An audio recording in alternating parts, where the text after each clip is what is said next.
Robert Vadra DLF जमीन सौदे को लेकर कल एक बड़ी खबर आने वाली है।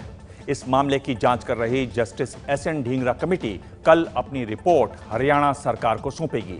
सूत्रों के मुताबिक ढींगरा कमीशन की रिपोर्ट में सोनिया गांधी के दामाद रॉबर्ट वाड्रा और हरियाणा के पूर्व मुख्यमंत्री भूपेंद्र सिंह हुड्डा के खिलाफ सख्त टिप्पणी की गई है।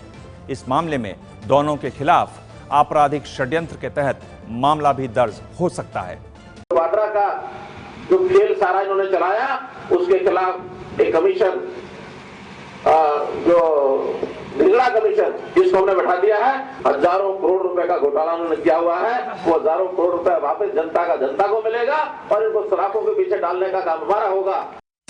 हरियाणा के मुख्यमंत्री मनोहर लाल खट्टर ने रॉबर्ट वाड्रा को जेल भेजने की बात नवंबर में कही थी और अब सूत्रों से मिली जानकारी के मुताबिक जस्टिस ढींगरा ने अपनी रिपोर्ट में सोनिया गांधी के दामाद रॉबर्ट वाड्रा के साथ हरियाणा के पूर्व मुख्यमंत्री भूपेंद्र सिंह हुड्डा के खिलाफ जो रिपोर्ट दी है, उसके मुताबिक दोनों के खिलाफ आपराधिक षड्यंत्र के तहत मामला तक दर्ज हो सकता है।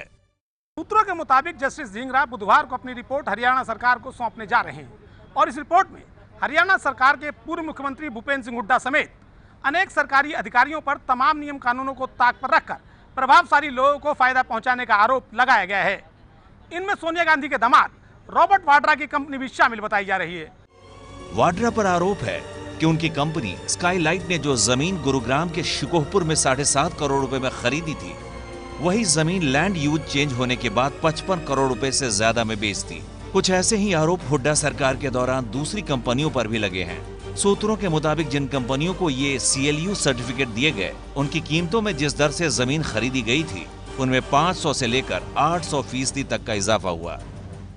सूत्रों ने बताया कि जस्टिस ढींगरा ने अपनी रिपोर्ट में साफ तौर पर कहा है कि अनेक प्रभावशाली कंपनियों को, जिनमें रॉबर्ट वाड्रा की कंपनी भी शामिल है, उन्हें CLU यानी change of land use certificate जारी किए गए, जिसके चलते जमीन की कीमतें बढ़ गईं। CLU सर्टिफिकेट का मतलब है कि खेती योग्य जमीन को व्यवसायिक जमीन के तौर पर इस्तेमाल करने की इजाजत देना।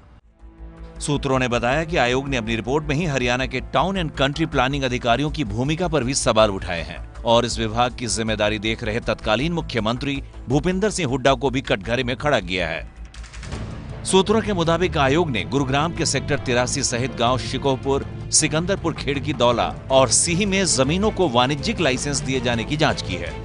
अपनी जांच के दौरान ढींगरा आयोग ने रॉबर्ट वाड्रा की कंपनी से सीधे नाता रखने वाली कंपनियों और अन्य प्राइवेट लोगों से भी पूछताछ की है। सूत्रों ने बताया कि ढींगरा आयोग ने 50 से ज्यादा लोगों से पूछताछ की और इनमें 2 दर्जन से ज्यादा सरकारी अधिकारी शामिल हैं। इनमें से कुछ लोगों के बयान गवाह के तौर पर और कुछ लोगों के बयान पार्टी के तौर पर दर्ज किए गए हैं। आपको बता दें कि हरियाणा की खट्टर सरकार ने 14 मई 2015 को हरियाणा, खासकर गुरुग्राम और उसके आसपास की विवादास्पद जमीन सौदों की जांच के लिए जस्टिस एसएन ढींगरा आयोग का गठन किया था।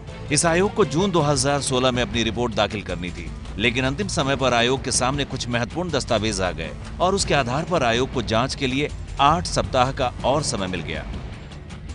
ढींगरा आयोग ने अपनी रिपोर्ट में कई जमीन सौदों की जांच की, लेकिन लोगों की सबसे ज्यादा दिलचस्पी रॉबर्ट वाड्रा और भूपेंद्र सिंह हुड्डा के केस में है। जस्टिस ढींगरा आयोग ने जांच के दौरान हरियाणा सरकार के पूर्व मुख्यमंत्री भूपेंद्र सिंह हुड्डा और रॉबर्ट वाड्रा को भी आयोग के सामने पेश होने के नोटिस जारी किए थे, लेकिन दोनों ही आयोग के सामने पेश नहीं हुए। ढींगरा आयोग की रिपोर्ट के बाद अब गेंद हरियाणा सरकार के पाले में है और उसे यह तय करना है कि वाड्रा और भूपेंद्र सिंह हुड्डा के खिलाफ क्या कार्रवाई करनी है।